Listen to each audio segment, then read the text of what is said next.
Queridos irmãos, a paz do Senhor, pastor Everaldo, meus amados irmãos, pastor Everaldo aqui da Paraíba, eu estou nessa oportunidade aqui para apresentar a todos as minhas considerações sobre o tema de hoje do nosso estudo bíblico sobre escatologia bíblica.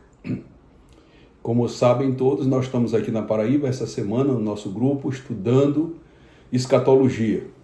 Depois de postarmos aqui os vídeos de nossos conferencistas, nossos palestrantes, eu aqui, como um aprendiz da Bíblia, como um curioso do assunto, venho aqui para também apresentar minhas considerações, minhas reflexões sobre aquilo que foi dito hoje através dos nossos palestrantes.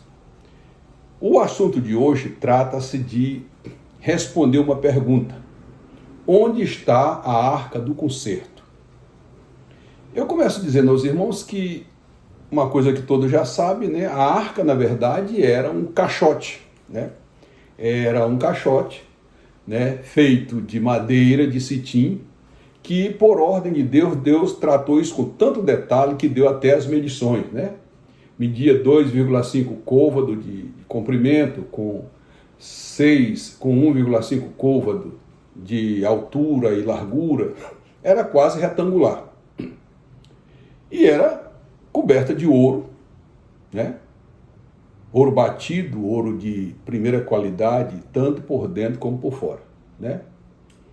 Foi mandada construir por Deus, como já disse aos irmãos, como símbolo do concerto, do amistiço que Deus fez com Israel. Mas Deus cercou esse objeto de muito aspecto de santidade, né? Como disse, era de madeira de cetim, né? E também revestido de ouro, que representava exatamente a grandeza, né? A majestade, né? De Deus em relação ao seu povo. E essa arca, ela além de ser esse caixote dourado, ela tinha uma tampa, né, também de ouro puro, fornido, chamado de propiciatório, e nas duas extremidades desta tampa da arca, tinha dois querubins, aqueles seres celestiais alados, quer dizer, com asas, né? E eles ficavam nessa posição, com suas asas, cobrindo a arca, e de joelhos, né? E ali entre os querubins, descia o Senhor para falar com Moisés, né? Foi escolhido a dedo um grande artífice de Israel, chamado de Bezaleel, que está lá em Êxodo 37, o nome dele. Então, essa arca foi colocada no interior da tenda da congregação, no lugar mais interno, que era o Santo dos Santos, né? O lugar santíssimo chamado. Era um lugar super especial, que só os sacerdotes entravam ali, o sumo sacerdote entrava ali de ano em ano. Mas interessante é que, na época em que a arca foi construída, ainda no deserto, Deus falava com Moisés lá na arca. Deus descia no meio em cima do propiciatório, dali o Senhor falava com Moisés. Engraçado, fora da linhagem sacerdótica, da linhagem sacerdotal, certo? Que era encabeçada por Arão, só Moisés, excepcionalmente só Moisés, poderia entrar naquele lugar e falar com Deus através daquele objeto santíssimo que era a arca do concerto. E lá Deus mandou colocar alguns objetos sagrados, né? Lá estavam as segundas tábuas da lei. Por quê? Porque as primeiras tábuas da lei Moisés quebrou quando ele descia do monte, e que Israel estava naquele bacanal, naquela coisa toda. Ele jogou as duas tábuas da lei, que foi escrita com o dedo de Deus, jogou em cima da multidão, daquele novilho que estava sendo queimado, aquela coisa lá, e perdeu-se, quebrou a tábua, né? Então Deus chamou Moisés, mandou que ele subisse novamente ao monte, né? E ali ele deu para Moisés, ditou para Moisés ali os mesmos mandamentos da lei que estavam na tábua originária. Isso está lá em Êxodo 34, né? Tinha também lá um vaso com uma amostragem do maná. Quando Israel atravessava o deserto, que faltou carne, Deus mandou maná para eles, Deus providenciou maná, né? Durante a manhã ele saiu para juntar aquele elemento pastoso, né? Que dava uma espécie de broa, né? Que a gente chama aqui no Nordeste, né? Que era muito gostoso, né? E Deus mandou que Moisés colocasse aquilo num cálice, num reservatório, né? E colocasse dentro da arca. Também aquilo era um memorial, né? Isso está também lá previsto em Êxodo 16, né? E a vara de Arão que floresceu, né? Quem conta isso com detalhe é o escritor aos Hebreus, lá no capítulo 9, verso 4, que também se encontra essa expressão lá em Números 17:8. Então, lá a vara que floresceu, a vara de Arão, para confirmar a sua escolha por Deus, ainda no deserto, também era guardado nesta arca, né? Nesse objeto sagrado de Deus. A arca era um objeto místico, né?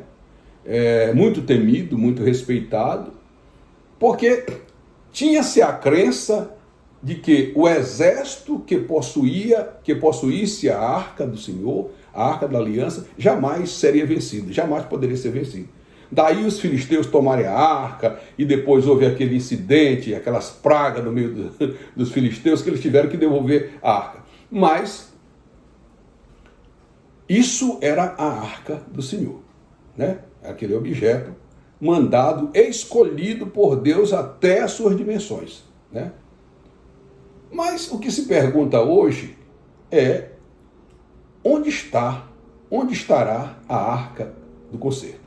Os irmãos sabem que Israel, Judá, Jerusalém, todo Israel, eles foram, principalmente a cidade de Judá, foi atacada 3 vezes, né? Foi invadida 3 vezes pelo rei da Babilônia.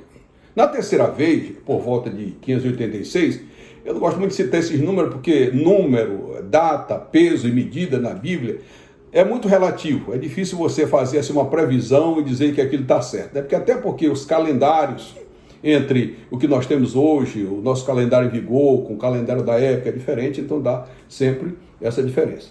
Mas foi então, nessa época, aproximadamente 586 a.C., que Nabucodonosor entra de novo e agora ele destrói o templo, ele queima o templo, né? Queima o palácio real, e aí a arca desaparece. Nesse momento, nesse período, nessa época, a arca toma um chá de sumiço, né? A gente deve lembrar que desde a inauguração do templo, isso é um detalhe, quando Salomão inaugurou o templo, alguns objetos da arca já tinham se perdido. Você vai ver, por exemplo, que não estava mais na arca o maná, nem a vara de Arão. Você pode conferir isso lá em 1 Reis 8 e 9, 2 Crônicas 5 e 10. Né? Esses objetos só tinha na arca quando o rei Salomão inaugurou o templo, as tábuas da lei. Era o único objeto que tinha na arca na época da inauguração do templo por Salomão. E aí depois que a arca desaparece, começa a surgir várias teorias, várias versões de onde estaria a arca do concerto. Uns dizem que os sacerdotes, através de um túnel, porque na época que Davi, tanto Davi como Salomão, mas principalmente Salomão, na época em que ele foi rei, e outros reis posteriores a Salomão, eles faziam verdadeiros túneis, que isso também foi repetido muito na Europa, que fazia com que, na época de guerra, os reis, os nobres, escapavam, as pessoas da elite escapavam por aqueles túmulos. Então, há uma versão de que, quando o templo estava sendo destruído, queimado pelos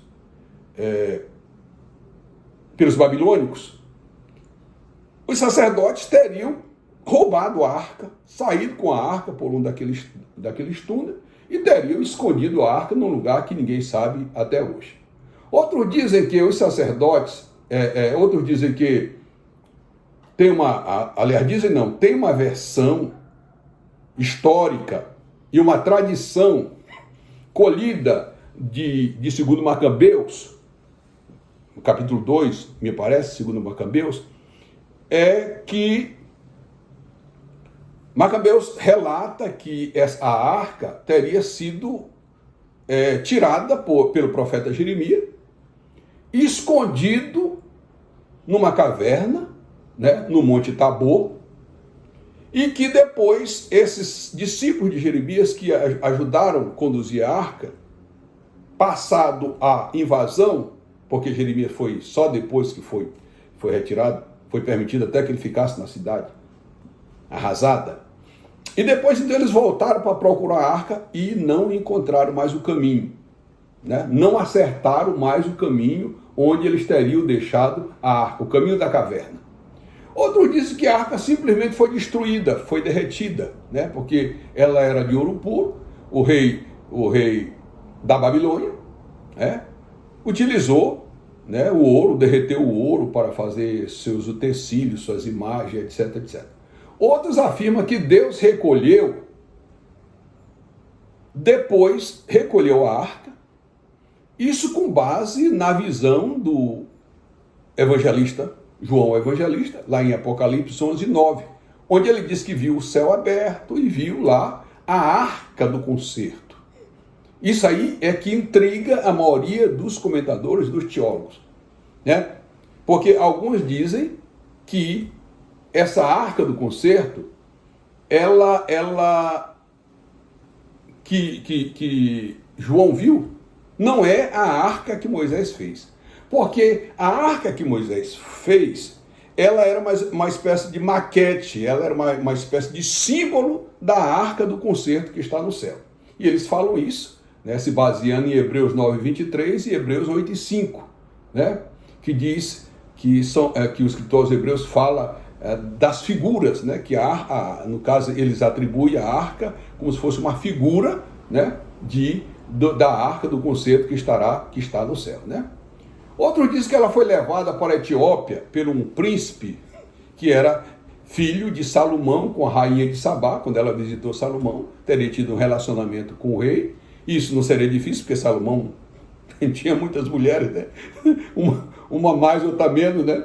E daí nasceu esse príncipe, que depois esse príncipe veio e pegou a arca, né? A arca que estava escondida, e levou para a Etiópia. Há, inclusive, foram feitas escavações na Etiópia, tem lá algumas igrejas, que tem até lá uma igreja que tem uns guardiões da igreja onde guarda a arca, mas essa arca não aparece, ninguém viu essa arca, né? E outros dizem que ela está enterrada no Monte do Templo, aonde está hoje a Mesquita de Omar, que é, na verdade, um local muito apropriado, até porque os árabes não permitiram até hoje que houvesse escavação lá no Monte do Templo, né, onde está aquele templo com aquela mesquita com a cúpula dourada, a Mesquita de Omar. E outros já dizem que ela está enterrada na igreja de Santa Maria de Sião, no Egito, né? Outros dizem que a arca estaria enterrada no Monte no Monte Tara, o Tará, como alguém chama, na Irlanda. Outros dizem que ela foi descoberta no século XIX, né? Portanto, na época das grandes escavações que fizeram lá naquela região. A maioria dos objetos históricos egípcios, gregos e hebraicos foram realmente descobertos no século XIX, quando ingleses, americanos, franceses, né, aquele pessoal arqueólogo, foi para lá e descobriu muita coisa que está no Museu Britânico, está no Museu do Louvre, né, no Museu de Nova York, né, você encontra muita coisa daquela região. que foi escavado exatamente no século XIX. Né? E dizem, essa linha de pensamento dessas pessoas, dizem que no século XIX os ingleses encontraram, né, nessas escavações, mas por problema de relação de diplomacia com os países árabes, porque os ingleses na época dominavam aquela época, o Império Britânico dominava aquela região, e sabia que os árabes não aceitavam de maneira nenhuma essa versão, e essa história que teriam descoberto, teriam encontrado a arca, então eles repassaram para os americanos. O fato é que foi feito um filme americano aí chamado de A Arca Perdida, né? E até bom que os irmãos assistam, não é filme ímpio, não é filme de pecado, não. É um filme histórico que fala onde o ator Indiana Jones, ele protagoniza o cara que está procurando a arca, né? Os nazistas também estão atrás da arca, e eu sei que ele cai num buraco lá, com muitas cobras, a arca está lá dentro, aquela história toda. O fato é que a arca, nesse filme, a arca, ela aparece já guardada lá nos Estados Unidos. Hoje essa arca, certo? Outros dizem que hoje a arca já está com Israel, né? Por quê? Porque dizem que Israel já está com tudo pronto, todos os equipamentos, todos os elementos de construção, né, do novo templo, né? E aí Israel estaria já guardado essa arca, por quê? Porque seria um dos instrumentos, dos bem guardados segredos de Estado do Estado de Israel, né? Os que se apoiam nessa tese, eles encantam a gente, porque a Bíblia diz que o templo será reconstruído, né? Na última semana de Daniel, o templo já estará construído, nós estudamos isso ontem, com a restauração de todos os seus rituais e sacrifícios. Evidentemente que na arca não se fazia aquele sacrifício, por exemplo, dos altares, mas a arca era uma peça de sacrifício, porque lá o sacerdote entrava para, uma vez por ano, o sumo sacerdote, né, o sacerdote mó, ele entrava lá para orar, para oferecer sacrifício por ele, pelo povo e pelo rei, né? Então ele entrava ali uma vez por ano, e essa tese é muito forte, porque diz que se o templo for restaurado sem a presença da arca, não estaria se cumprindo o que a Bíblia diz, que os sacrifícios, né, todos os sacrifícios e rituais serão restaurados, a ponto de o anticristo profanar o templo e profanar também, violar esse sacrifício, né? A cidade, e outra tese que me chama a atenção, é exatamente a tese desenvolvida pelas pessoas com base em Apocalipse 11:19. Porque João Evangelista viu a arca do concerto, ele viu. Ele disse que viu, o céu se abriu e ele viu, né? Mas o que é que nós podemos concluir sobre isso? Alguém pode dizer assim, mas qual é a necessidade que Deus tem de levar objetos de madeira e de ouro daqui para o céu? Lá no céu tem esse negócio de ouro, lá tem esse madeira. A Bíblia diz que tem. A Bíblia diz que a nova Jerusalém, que está sendo preparada, ela não vai ser preparada aqui embaixo, ela descerá como uma noiva ataviada. E ela se posicionará no lugar da antiga Jerusalém. E a Bíblia diz que as ruas dela são de ouro. Então lá na eternidade, lá em cima tem ouro. Não é só aqui embaixo, né? Então, o que é que se conclui de tudo isso? O que se conclui é que todo mundo conclui. Ninguém sabe onde está a arca do concerto. Agora, essa tese de João Evangelista ter olhado a arca certo? É muito procedente para uma conclusão de que ela pode ter sido tomada por Deus. Não vejo nenhum problema algum Deus tomar o objeto sagrado daqui para o céu. As coisas que Deus faz, elas não se explicam pela racionalidade humana. Ela não se explica pela lógica, é como a fé. Você não explica a fé. Né? Como é que você vai explicar a fé? Né? Mas você vê o ato, o resultado da fé. Né? Quando Jesus disse para Nicodemos, né? O vento sopra onde quer, ouve-se sua voz, ninguém sabe para onde vem, nem para onde vai. É assim aquele que é nascido do Espírito. Ou seja, você não sabe o tamanho do vento, você nunca mediu o vento, você não sabe o peso do vento, você não sabe a cor do vento, né? Mas você sente o efeito do vento. Ele arranca palmeira, ele arranca telhados, ele derruba prédios, certo? Né? Um vendaval faz um estrago, derruba prédios inteiros, né? Isso é o vento. Você não vê, mas você vê o efeito dele. A mesma coisa é a fé.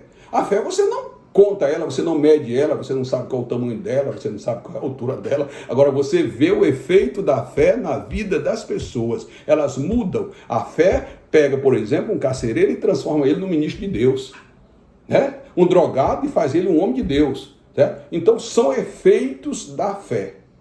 Né? A nossa fé é que nos faz crer, porque eu particularmente me alinho muito a esse sentido, não estou dizendo que sei onde está a arca, né? Mas me alinho muito a essa tese de que a arca pode ter sido retirada, né?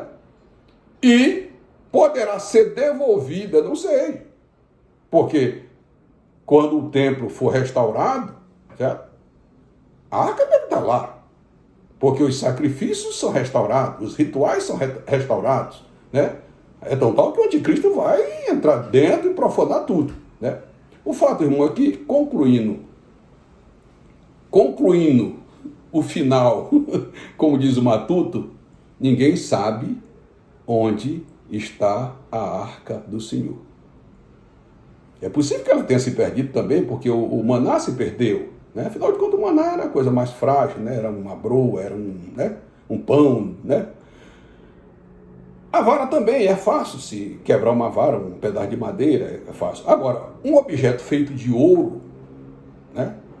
A arca era tão poderosa que ninguém podia tocar nela. Um dia foram carregando a arca, porque dela tinha 4 argolas, né, nas extremidades, e tinha 2 varas de ouro puro, né? Não é à toa que os católicos inventam por aí de carregar, fazer o andor com aquelas varas, que eles se inspiraram lá no carregamento da arca, né? Então, mas a Bíblia diz que os homens de Deus carregavam a arca e ela tombou, e alguém foi tentar ajudar e segurou a arca, foi eletrocutado, morreu, né, na mesma hora, porque a arca era um objeto extremissimamente sagrado. A ponto de Deus descer sobre ela e falar, tanto com Moisés, como o sumo sacerdote.